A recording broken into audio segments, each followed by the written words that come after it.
मित्रों नमस्कार। मैं सुबोध सिंह शिवगीत आज आपके बीच आया हूँ लेकर मुंशी प्रेमचंद की एक श्रेष्ठ कहानी बड़े भाई साहब।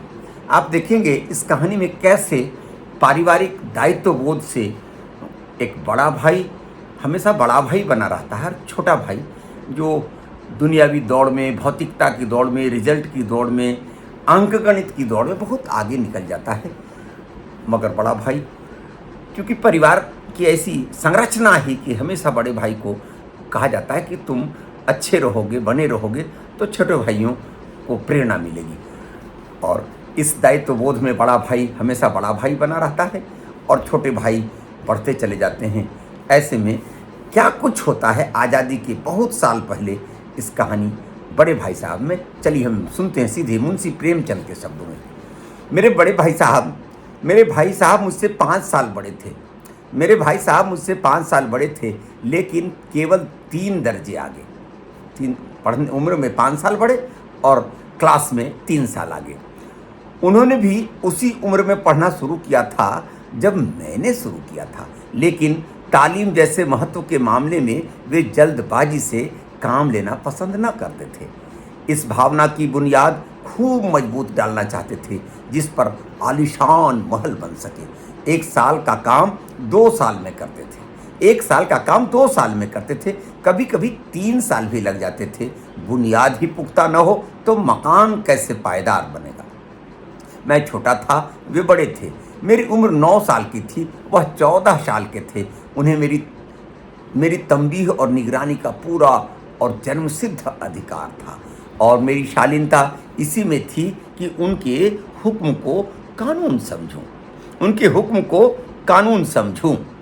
वह स्वभाव से बड़े अध्ययनशील थे, हरदम किताब खोले बैठे रहते और शायद दिमाग को आराम देने के लिए कभी कॉपी पर, कभी किताब की हाशिए पर चिड़ियों के, कुत्तों, बिल्लियों की तस्वीरें बनाया करते थे। कभी कभी एक ही नाम या शब्द या वाक्य 10-20 बार लिख डालते थे। कभी एक शेर को बार बार सुंदर अक्षरों में नकल करते, कभी ऐसी शब्द रचना करते जिसमें न कोई अर्थ होता न कोई सामंजस्य। मसलन एक बार उनकी कॉपी पर मैंने यह इबारत देखी, स्पेशल अमीना, भाइयों भाइयों दरअसल, भाई भाई, राधे श्याम, श्रीयुत याधेश्याम। 1 घंटे तक इसके बाद एक आदमी का चेहरा बना हुआ था और उनसे पूछने का साहस न हुआ। वह 9वीं जमात में थे, मैं 5वीं में।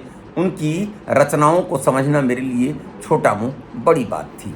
मेरा जी पढ़ने में बिल्कुल न लगता था। 1 घंटा भी किताब लेकर बैठना पहाड़ था। मौका पाते ही हॉस्टल से निकल मैदान में आ जाता और कभी कंकरियाँ उछालता, कभी कागज की तितलियाँ उड़ाता, और कहीं कोई साथी मिल गया तो पूछना ही क्या।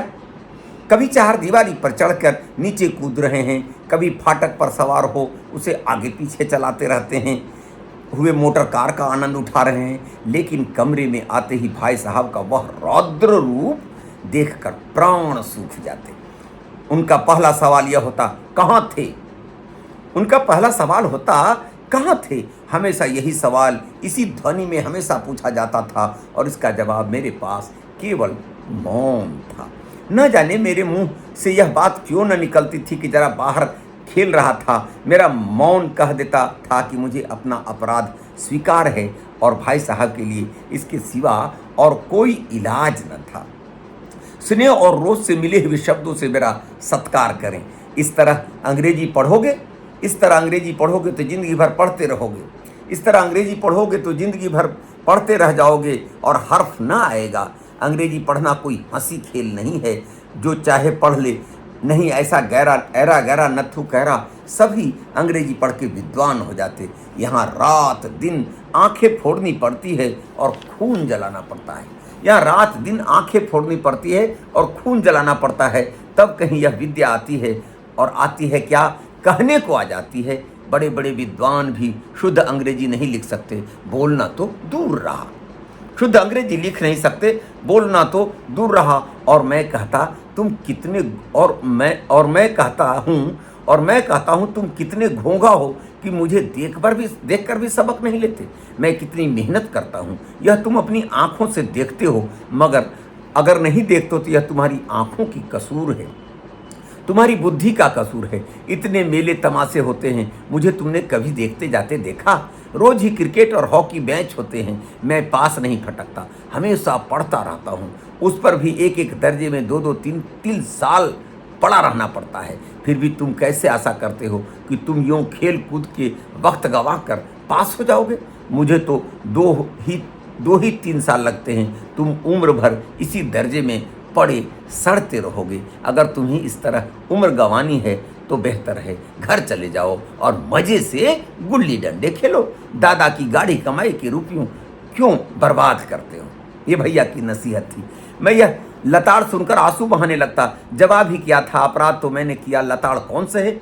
भाई साहब उपदेश की कला में निपुण थे। ऐसी ऐसी लगती बातें कहते जैसे कि सूखती बाण चलते हों, कि मेरे जिगर के टुकड़े टुकड़े हो जाते और हिम्मत टूट जाती। इस तरह जान तोड़ कर मेहनत करने की शक्ति मैं अपने में न पाता था और उस निराशा में जरा देर के लिए मैं सोचने लगता, क्यों न घर चला जाऊं। जो काम मेरे बूते के बाहर है उसमें हाथ डालने क्यों ज़िंदगी खराब करूं। मुझे अपना मूर्ख रहना मंजूर था, लेकिन उतनी मेहनत जितने बड़े भाई साहब करते थे उतनी मेहनत मुझे तो चक्कर आ जाता था। लेकिन घंटे 2 घंटे के बाद निराशा के बादल छट जाते और मैं इरादा पक्का करता कि आगे खूब जी लगा कर पढ़ूंगा। चटपट एक टाइम टेबल बना डालता। ऐसा जीवन में हर लोग करते हैं, चटपट एक टाइम टेबल बना डालता, बिना पहले से नक्शा बनाए कोई स्कीम तैयार किए काम कैसे शुरू करूं।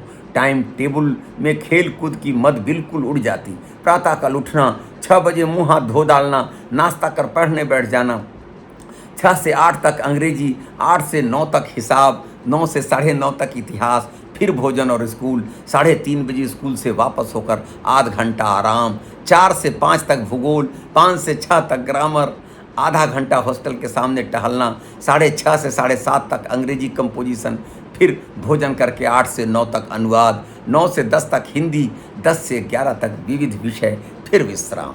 ये रूटीन छोटे भाई साहब बना लेते बड़े भाई साहब की डांट सुनकर। ये तो लगता है आपके घर और मेरे घर की भी बात है और स्वयं मेरी भी बात है। मगर टाइम टेबल बना लेना एक बात है, उस पर अमल करना दूसरी बात। पहले ही दिन उसकी अवहेलना शुरू हो जाती, पहले दिन से ही उसकी अवहेलना शुरू हो जाती। मैदान की वह सुखद हरियाली, हवा के हल्के हल्के झोंके, फुटबॉल की तरह उछल कूद, कबड्डी के दाव घात, वॉलीबॉल की तरह तेजी और फुर्ती मुझे अज्ञात और अनिवार्य रूप से खींच ले जाती और वहाँ जाते ही मैं सब कुछ भूल जाता। वह जानलेवा टाइम टेबल, आँख फोड़ पुस्तकें किसी को याद न रहती और भाई साहब को नसीहत और फजीहत का अवसर मिल जाता। मैं उनके साये से भी भागता था, उनकी आंखों से दूर रहने की चेष्टा करता, कमरे में इस तरह दबे पांव आता कि उन्हें खबर न लगे। उनकी नज़र मेरी ओर उठी और मेरे प्राण निकल गए। हमेशा सिर पर एक नंगी तलवार लटकती मालूम होती थी। फिर भी जैसे मौत और विपत्ति के बीच भी आदमी मोह और माया के बंधन में जकड़ा रहता है, मैं फटकार और घुड़कियाँ खाकर भी खेल कूद का तिरस्कार न कर पाता। भैया सलाह और नसीहत देते रहते, मगर अपने हाथ से खेल कूद न छूटता। टाइम टेबल तो खूब बनाते, मगर दूसरे दिन से ही वो टाइम टेबल गायब हो जाते और फिर खेल में मशगूल हो जाते। कहानी दूसरे दृश्य में चलती है। सालाना इम्तिहान हुआ, भाई साहब फेल हो गए। सालाना इम्तिहान हुआ, भाई साहब फेल हो गए। मैं पास हो गया और दर्जे में प्रथम आया। मेरे और उनके बीच केवल 2 साल का अंतर रह गया। जी में आया भाई साहब को आड़े हाथों लूं। आपकी यह घोर तपस्या कहाँ गई? आपकी यह घोर तपस्या कहाँ गई? मुझे देखिए, मजे से खेलता भी रहा और दर्जे में भी अव्वल। लेकिन वह इतने दुखी और उदास थे कि मुझे उनसे दिली हमदर्दी हुई और उनके घाव पर नमक छिड़कने का विचार ही लज्जास्पद जान पड़ा। हाँ, अब मुझे अपने ऊपर कुछ अभिमान हुआ और आत्मसम्मान भी बढ़ा। भाई साहब का वह रौब मुझ पर न रहा। आज़ादी से खेल कूद में शरीक होने लगा। दिल मजबूत था। अगर उन्होंने फिर फजियत की तो साफ कह दूंगा, आपने अपना खून जलाकर कौन सा तीर मार लिया। मैं तो खेलते कूदते दर्जे में अव्वल आ गया। जवान से यह हेकड़ी जानने का साहस न होने पर भी मेरे रंग ढंग से साफ जाहिर होता था कि भाई साहब का वह आतंक मुझ पर न रहा था। भाई साहब ने इसे भांप लिया। उनकी सहज बुद्धि बड़ी तीव्र थी और एक दिन जब मैं भोर का सारा समय गुल्ली डंडे की भेंट करके ठीक भोजन के समय लौटा तो भाई साहब ने मानो तलवार खींच ली। भाई साहब ने तलवार खींच ली और मुझ पर टूट पड़े। देखता हूँ इस साल पास हो गए और दर्जे में अव्वल ला गए तो तुम्हें दिमाग हो गया है। मगर भाईजान, घमंड तो बड़े बड़े का नहीं रहा। तुम्हारी क्या हस्ती है। इतिहास में रावण का हाल तो पढ़ा ही होगा। उसके चरित्र को तुमने कौन सा उपदेश लिया या यूं ही पढ़ गए। महज इम्तिहान पास कर लेना कोई चीज़ है। असल चीज़ है बुद्धि का विकास। जो कुछ पढ़ो उसका अभिप्राय समझो। बड़े भाई साहब कह रहे हैं जो कुछ पढ़ो उसका अभिप्राय समझो। रावण भूमंडल का स्वामी था। ऐसे राजाओं को चक्रवर्ती कहते हैं। आजकल अंग्रेजी के राज्य में विस्तार बढ़ा हुआ है, वह इन्हें चक्रवर्ती नहीं कह सकते। संसार में अनेकों राष्ट्र अंग्रेजी का आधिपत्य स्वीकार नहीं करते, बिल्कुल स्वाधीन हैं। रावण चक्रवर्ती राजा था। संसार के सभी महीप उसे कर देते थे। बड़े बड़े देवता उसकी गुलामी करते थे। बड़े बड़े देवता उसकी गुलामी करते थे। आग और पानी के देवता भी उसके दास थे, मगर उसका अंत हुआ। घमंड ने उसका नामो निशान तक मिटा दिया। कोई उसे एक चुल्लू पानी देने वाला भी नहीं बचा। आदमी और जो कुकर्म चाहे करे, पर अभिमान न करे। इतराए नहीं, अभिमान किया और दीन दुनिया दोनों से गया। शैतान का हाल भी पढ़ा ही होगा। शैतान का हाल भी पढ़ा ही होगा। उसे यह अभिमान हुआ कि ईश्वर का उससे बढ़कर सच्चा भक्त कोई नहीं है। अंत में यह हुआ कि स्वर्ग से नरक में ढकेल दिया गया। साहेरूम ने भी एक बार अहंकार किया, भीख मांग मांग कर मर गया। तुम तो अभी केवल एक दर्जा पास किया है और अभी से तुम्हारा सिर फिर गया है। तब तो तुम आगे बढ़ चुके। यह समझ लो कि तुम अपनी मेहनत से नहीं पास हुए। अंधे के हाथ बटेर लग गई है, मगर बटेर केवल एक बार हाथ लग सकती है, बार बार नहीं लग सकती। बड़े भाई साहब की नसीहत रुकती नहीं है। कभी कभी गुल्ली डंडे में भी अंधा चोट निशाना पड़ जाता है। इससे कोई सफल खिलाड़ी नहीं हो जाता। सफल खिलाड़ी वह है जिसका कोई भी निशाना खाली न जाए। मेरे फेल होने पर मत जाओ। मेरे दर्जे में जाओगे तो दांतों पसीना आ जाएगा। अपने दर्जे की चर्चा करते हैं कि मैं जिस दर्जे में हूँ, अगर जब तुम आओगे ना छोटे भाई, तब तुमको दांतों चबाने पड़ेंगे और इंग्लिस्तान का इतिहास पढ़ना पड़ेगा। बादशाहों के नाम याद रखना आसान नहीं है। 8 हेनरी ही गुजरे हैं। कौन सा कांड किस हेनरी के समय में हुआ, क्या यह याद कर लेना आसान समझते हो। हेनरी 7वें की जगह हेनरी 8वां लिखा और नंबर गायब। सफ़ा चट सिफर भी ना मिलेगी। सिफर भी हो कि किस ख्याल में। दर्जनों तो जेम्स हुए, दर्जनों विलियम कोडियो, सब कुछ हुए। और कोई इन निर्दयी मुमतहीनों से पूछता कि आखिर अ ब ज और अ ब ज में क्या फ़र्क है और व्यर्थ की बात के लिए क्यों छात्रों को खून करते रहते हो। भाई साहब शिक्षा व्यवस्था पर नसीहत दे रहे हैं। दाल भात रोटी या दाल रोटी खाई, इससे क्या रखा है। मगर इन परीक्षकों को क्या परवाह। वह तो वही देखते हैं जो पुस्तक में लिखा है। चाहते हैं कि लड़के अक्षर अक्षर रट डालें और इसी रटंत का नाम शिक्षा रख छोड़ा है। इसी रटंत का नाम शिक्षा रख छोड़ा है। बड़े भाई साहब की नसीहत है। और आखिर इस बेसर पैर की बातों को पढ़ने से क्या फायदा। इस रेखा पर वह लंब गिरा तो 2 आधार लंब से दुगना होता है। पूछिए इससे क्या प्रयोजन। दुगना नहीं चौगुना हो जाए या आधा ही रहे मेरी बला से। लेकिन परीक्षा में तो पास होना है, तो यह सब खुराफात याद करनी पड़ेगी। कह दिया समय की पाबंदी पर एक निबंध लिखो। 4 पन्ने से कम न लिखो, पर आप कापी सामने खोले, कलम हाथ में लिए उसके नाम को रोइए। कौन नहीं जानता कि समय की पाबंदी बहुत अच्छी बात है। इससे आदमी को जीवन में संयम आ जाता है और दूसरे उस पर स्नेह होने लगता है और उसके कारोबार में उन्नति होती है। लेकिन इस जरा सी बात पर 4 पन्ने कैसे लिखें। जो बात एक वाक्य में कही जा सके उसे 4 पन्नों में लिखने की क्या ज़रूरत है। मैं तो उसे हिमाकत कहता हूँ। यह तो समय की किफ़ायत नहीं बल्कि उसका दुरुपयोग है। आज की जो शिक्षा व्यवस्था है जिसमें हुनर की जगह पर, एबिलिटी की जगह पर 5 पंक्तियों के प्रश्नों को 500 पृष्ठों में उत्तर वोमेट करने की जो मामला है, ये नई शिक्षा पद्धति की उस पर व्यंग्य करते हैं बड़े भाई साहब। मैं तो इसे हिमाकत कहता हूँ। यह तो समय की किफ़ायत नहीं बल्कि इसका दुरुपयोग है कि व्यर्थ में किसी बात को ठूस दिया जाए। हम चाहते हैं आदमी को जो कुछ कहना हो चटपट कह दे, जो कहना हो चटपट कह दे। व्यर्थ में बेकार बातों से क्या लेना देना, अपनी राह ले। मगर नहीं, आपको 4 पन्ने रंगने पड़ेंगे, चाहे जैसे लिखिए। आज भी यही स्थिति है कि प्रश्नों का उत्तर कागज पर लिखें, जमीन में हम उसको जाने या न जाने, और पन्ने भी पूरे फुल स्केप आकार के। यह छात्रों पर अत्याचार नहीं तो और क्या है। अनर्थ तो यह भी है, कहा जाता है कि संक्षेप में लिखो। समय की पाबंदी पर संक्षेप में एक निबंध लिखो तो 4 पन्नों से कम न हो। ठीक संक्षेप में 4 पन्ने हुए। यदि 100-200 पन्ने लिखवाते, तेज भी दौड़िए और धीरे धीरे भी चलिए। उल्टी बात है या नहीं? बालक भी इतनी सी बात समझ सकता है, लेकिन इन अध्यापकों को इतनी तमीज भी नहीं। इस पर दावा कि हम अध्यापक हैं, इस पर ये दावा कि हम अध्यापक हैं। मेरे दर्जे में आओगे लाला तो ये सारे पापड़ बेड़ने पड़ेंगे, तब आटे दाल का भाव मालूम होगा। इस दर्जे में अव्वल आ गए तो जमीन पर पाँव नहीं रखते। इसलिए मेरा कहना मान, लाख फेल हो गया हूँ, लाख फेल हो गया हूँ, लेकिन तुमसे बड़ा हूँ।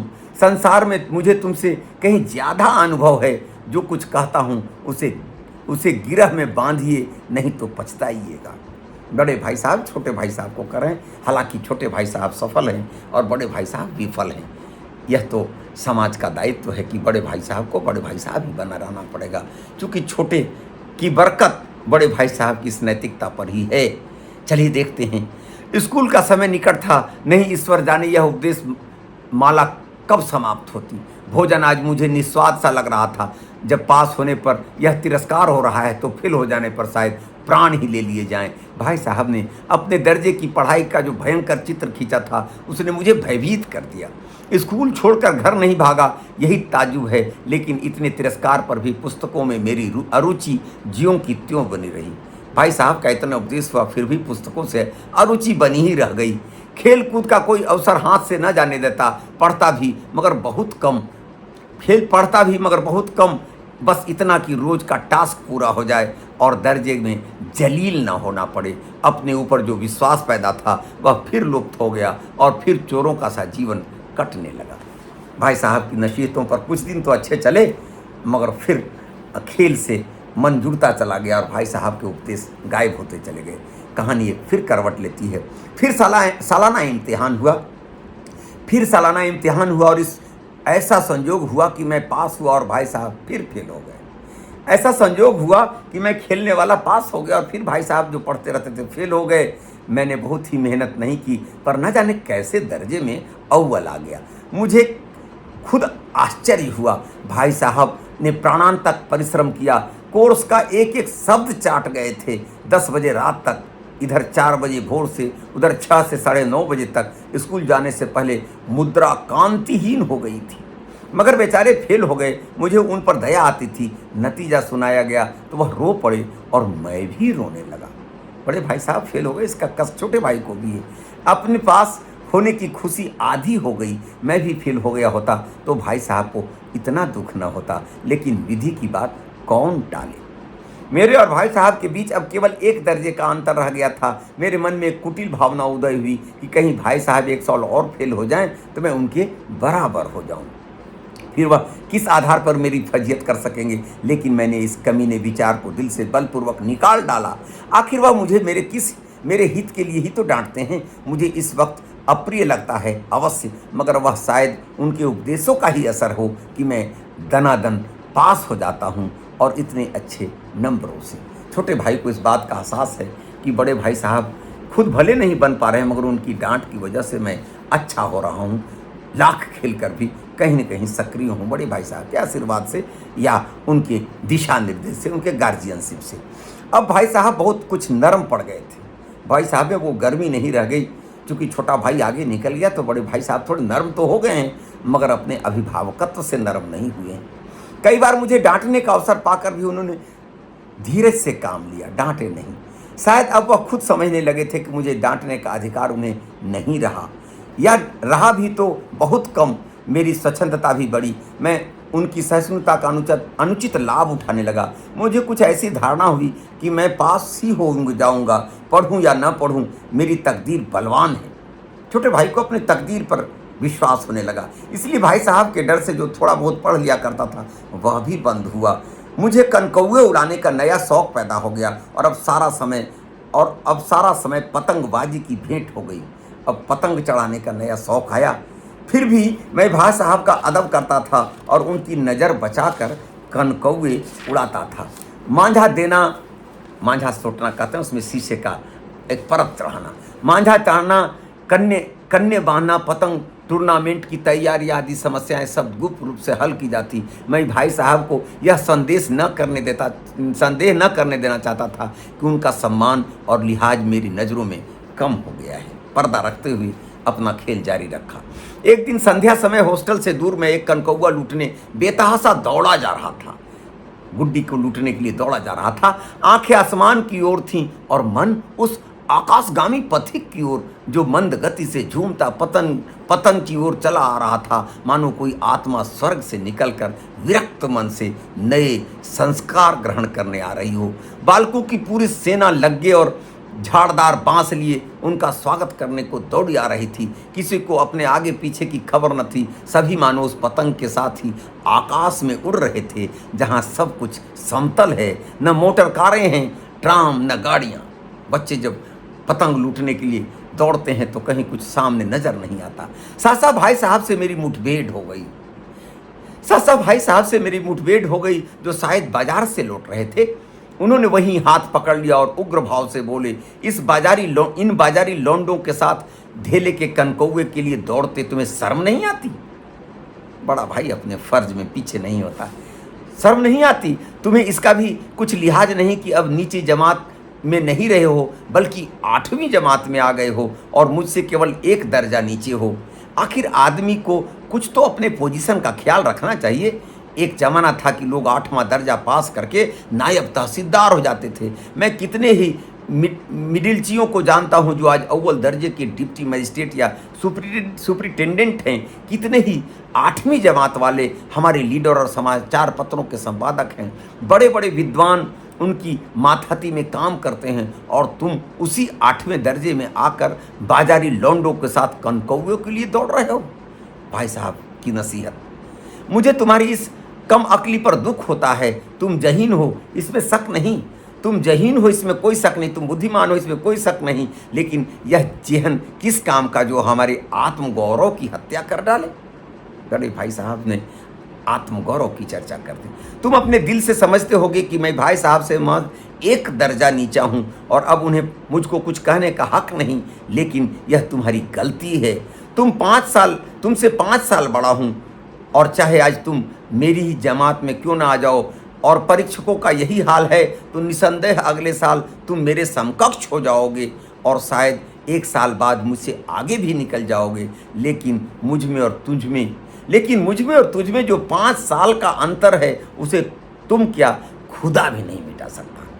मेरे भाई, तुम और हमें जो 5 साल का अंतर है, शिक्षा में, गुणवत्ता में मैं तुमसे पीछे हो सकता हूं, मगर ये 5 साल का अंतर ऊपर वाला ईश्वर भी नहीं मिटा सकता। मैं तुमसे 5 साल बड़ा हूं और हमेशा बड़ा ही रहूंगा।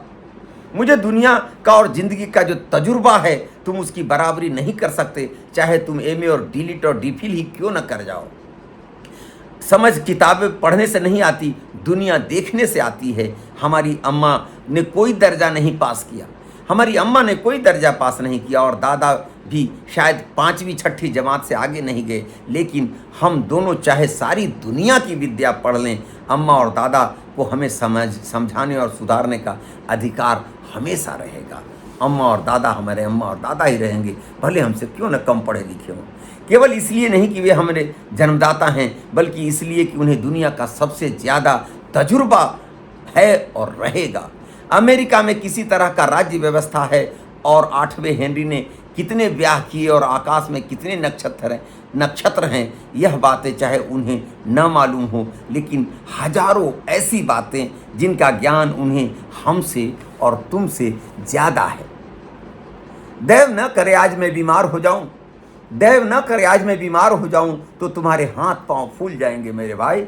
दादा को तार देने के सिवा तुम्हें और ना कुछ सूझेगा, लेकिन तुम्हारी जगह दादा हूँ तो किसी को तार ना दे, न घबराए, न बदहवास हों, पहले खुद मर्ज पहचान कर इलाज करेंगे, उसमें सफल न हुए तो किसी डॉक्टर को बुलाएंगे। बीमारी तो खैर बड़ी चीज़ है, हम तुम तो इतना भी नहीं जानते कि महीने भर का खर्च महीना भर कैसे चले। जो कुछ दादा भेजते हैं उसे हम 20-22 तक खर्च कर डालते हैं और फिर पैसे पैसे को मुहताज हो जाते हैं। नाश्ता बंद हो जाता है, धोबी और नाई से मुंह चुराने लगते हैं। लेकिन जितना आज हम और तुम खर्च कर रहे हैं उसके आधे में दादा ने अपनी उम्र का बड़ा भाग इज्जत और नेकनामी के साथ निभाया है। हम तुम उस पैसे का मोल नहीं समझते हो और नहीं पढ़े लिखे हमारे दादा हमारी अम्मा उस छोटी सी राशि में, उस छोटे से धन में अपना पूरा जीवन का एक बड़ा हिस्सा गुजार चुके हैं। बड़ी बात रचनाकार ने लिखी। नेकनामी के साथ निभाया और कुटुंब का पालन किया। अपने ही नहीं, अपने रिश्तेदारों नातेदारों का भी हाल चाल निभाया, कुटुंब का पालन किया। और अपने सब कर मिलाकर 9 आदमी थे, जिसमें सब मिलाकर 9 आदमी थे। अपने हेडमास्टर साहब को ही देखो, एमए हैं कि नहीं, और यहाँ के एमए नहीं ऑक्सफोर्ड के एमए हैं, 1000 रुपये पाते हैं। लेकिन उनके घर का इंतजाम कौन करता है? उनकी बूढ़ी माँ।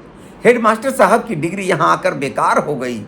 पहले खुद घर का इंतजाम करते थे, खर्च पूरा ना पड़ता था, कर्जदार बने रहते थे। जब से उनकी माताजी ने प्रबंधन अपने हाथ में ले लिया, जब से माताजी ने प्रबंधन अपने हाथ में ले लिया है, जैसे घर में लक्ष्मी आ गई है, तो भाईजान यह गुरूर दिल से निकाल डालो, कि तुम मेरे समीप आ गए हो और अब स्वतंत्र हो। मेरे देखते तुम बेराह न चल पाओगे। अगर तुम यूँ न मानोगे तो मैं थप्पड़ दिखाकर इसका भी प्रयोग कर सकता हूँ। मैं थप्पड़ दिखाकर भी इसका प्रयोग कर सकता हूँ। मैं जानता हूँ तुम्हें मेरी बातें जहर लग रही हैं। मैं जानता हूँ कि मेरी बातें तुम्हें जहर लग रही हैं। मैं उनकी इस नई युक्ति के सामने नतमस्तक हो गया। जब उनकी थप्पड़ की बात आई तो मैं नतमस्तक हो गया। मुझको एहसास हुआ कि मैं बड़ा होकर भी छोटा हूँ और ये बड़े हैं तो सदैव बड़े रहेंगे। मैं इस नई युक्ति के सामने नतमस्तक हो गया। मुझे आज सचमुच अपनी लघुता का अनुभव हुआ और भाई साहब के प्रति मेरे मन में श्रद्धा उत्पन्न हुई। मैंने सजल आंखों से कहा, हरगिज नहीं, आप जो फरमा रहे हैं वह बिल्कुल सच है और आपको उसको कहने का अधिकार है। क्या भाई साहब हैं, अपने बड़े भाई साहब को अधिकार मानते हैं कि वो थप्पड़ दिखा सकते हैं। अधिकार है। परिस्थितियाँ इन दिनों बदल रही हैं, मगर ये कहानी बताती है कि हम जिस देश के लोग हैं वहाँ बड़ा भाई कभी भी किसी नियत से भी अपने छोटे भाई की बरकत चाहता है और छोटा भी कितना ईमान वाला है कि बड़े भाई की भावना और संवेदना को समझता है। हालांकि बड़े भाई साहब अंदर से खुद मर्माहत हैं, मर्माहत होते हुए भी छोटे भाई को सीख देने से पीछे नहीं होते और छोटा भाई भी उसको स्वीकार कर लेता है। भाई साहब ने मुझे गले से लगा लिया और बोले, मैं कनकौवे उड़ाने को मना नहीं करता, मैं ये पतंग उड़ाने को मना नहीं करता, मेरा भी जी चाहता है, लेकिन करूं क्या? खुद अगर बेराह चलूं मगर रास्ते से भटक जाऊं तो तुम्हारी रक्षा कैसे करूं? अगर मैं खुद बेराह हो जाऊं, चाहता तो मैं भी हूं उन पतंगों के साथ उड़ना, गुल्ली डंडों के साथ उड़ना, मगर अगर बड़ा भाई होकर मैं बेराह हो जाऊंगा तो तुम्हारी रक्षा कैसे करूं? एक प्रश्नवाचक चिन्ह रचनाकार छोड़ जाता है। यह कर्तव्य भी तो मेरे सिर पर है। संयोग से उसी वक्त एक कटा हुआ कनकौआ हमारे ऊपर से गुजरा, उसकी डोर लटक रही थी। लड़कों का एक गोल पीछे पीछे दौड़ रहा था। भाई साहब लंबे हैं ही, उछल कर उसकी डोर पकड़ ली और बेतहासा हॉस्टल की ओर दौड़े। मैं पीछे पीछे दौड़ता रहा। भाई साहब उस पतंग की डोर कर पकड़ते हुए हॉस्टल की ओर दौड़ गए। अर्थात भाई साहब ने सिद्ध किया कि खेलने की इच्छा तो मेरी भी है, मगर मेरे भाई मैं बड़ा हूँ, मैं तुमसे पहले पैदा हुआ हूँ, इसलिए इस जवाबदेही के बोझ पर मैं दबा हूँ। और बड़ा भाई अगर अपनी जवाबदेही की बोझ को समझ रहा है तो छोटे भाई ने भी महसूस किया। यह इस कहानी की सबसे बड़ी विशेषता है। हालांकि देखने में तो लगता है कि बड़े भाई साहब से छोटे भाई साहब बहुत आगे निकल गए, मगर अंत तक आते आते लगा कि छोटे भाई साहब ने बड़े भाई साहब को वो दर्जा दिया जिसके वो हकदार थे।